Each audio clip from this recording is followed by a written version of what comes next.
Hello everyone, how are you doing? This is MD Tech here with another quick tutorial. In today's tutorial, I'm going to show you guys how to change the profile picture on your Gmail inbox. So this should hopefully be a pretty straightforward process here, guys. And without further ado, let's go ahead and jump right into it. So all you have to do is select the setting gear icon up in the top right corner of your inbox. Go ahead and left click on that. And underneath quick settings, you want to select the see all settings button. Now you want to scroll down the right side here towards the bottom where it says My Picture. You have to select the About Me option, so go ahead and select that.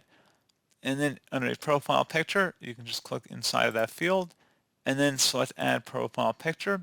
You can select the default image in here, as well as any images you may have uploaded to Google Photos or from your computer if you want to just drag and drop them in there, in which case then you can go ahead and actually center them. So if you selected a profile picture, go ahead and center it in this page, and you can also rotate the image as well. And you would select Next, and then it might take a little time to process here. I'm not going to change my profile icon, but you can see that exact process is how you can actually do it. So pretty straightforward process. Do hope I was able to help you out, and I do look forward to catching you all in the next tutorial. Goodbye.